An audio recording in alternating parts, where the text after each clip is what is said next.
তোমাদের অনেকেই আমাকে প্রশ্ন করো যে ভাইয়া আর্কিটেকচারের প্রিপারেশন কিভাবে নিব, শেষ সময় আর্কিটেকচারের জন্য কি কি ফলো করব।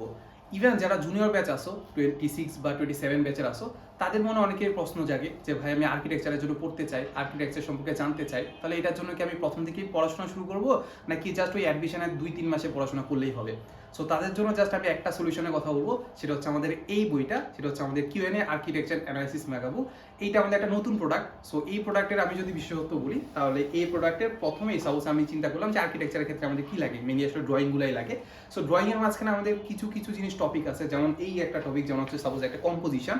সো কম্পোজিশনের ক্ষেত্রে আমাদের নর্মালি আমরা যেটা বাজারে দেখতে পাই যে আমাদের আর্কিটেকচারের বইগুলো সাধারণত ইংলিশেই হয়। সো আমরা এটা চেষ্টা করছি যে আমাদের যে কোনো একটা টপিকের ক্ষেত্রে প্রথমে একটু বাংলা বাংলা মানে বাংলা ভাষায় জিনিসটাকে একটু সুন্দর করে অ্যানালাইসিস করা বা অ্যানালাইসিস করে বলে দেওয়া।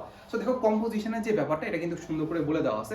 এরপরে যে কম্পোজিশনের যে কম্পোনেন্টগুলো আছে, এই ক্ষেত্রে আলাদা আলাদা টপিক আকারে ভাগ করে দেওয়া আছে।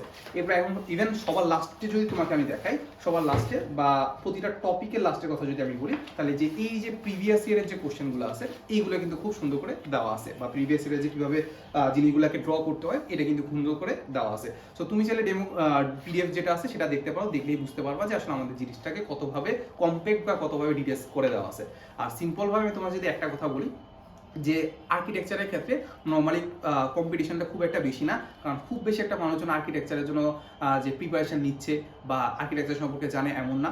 এর পাশাপাশি আমি তোমাকে যদি বলি যে আর্কিটেকচারের ক্ষেত্রে যে প্রিভিয়াস ইয়ারের যে কোশ্চেনগুলো আছে, এইগুলো যদি তুমি পড়ে যেতে পারো, তাহলে এর বেলা আর তেমন কিছু লাগে না। সো যারা 25 ব্যাচের আসো, তারা জাস্ট লাস্ট মোমেন্টে জাস্ট ওই একটা বই কিনো, এই একটা বইয়ের মাঝখানে তুমি সব কিছু পেয়ে যাবা। আর 26 আর 27 ব্যাচের কথা যদি বলি, তাহলে এখন থেকে আমার কাছে পার্সোনালি মনে হয় তুমি এই বইটা সাথে রাখতে পারো। সাথে রেখে তুমি অ্যাটলিস্ট দেখার চেষ্টা করো যে আসলে আমাদের আর্কিটেকচারের ক্ষেত্রে কি কি ধরনের কোশ্চেন আসে, বা হয়তো বা হাতে কলমে এই ড্রয়িংগুলো আঁকার চেষ্টা করতে পারো। সো পার্সোনালি মনে হয় 26 ব্যাচ, 27 ব্যাচ, 25 ব্যাচ সবার কাছেই যারা আর্কিটেকচারের জন্য প্যাশনের, তাদের কাছে এই বইটা থাকা উচিত। সো কমেন্টে আর হচ্ছে ডিসক্রিপশনে আমাদের অর্ডার লিঙ্ক দেওয়া আছে। সো আজকেই অর্ডার করে ফেলো কিউএনএ আর্কিটেকচার অ্যানালাইসিস মেকআপ।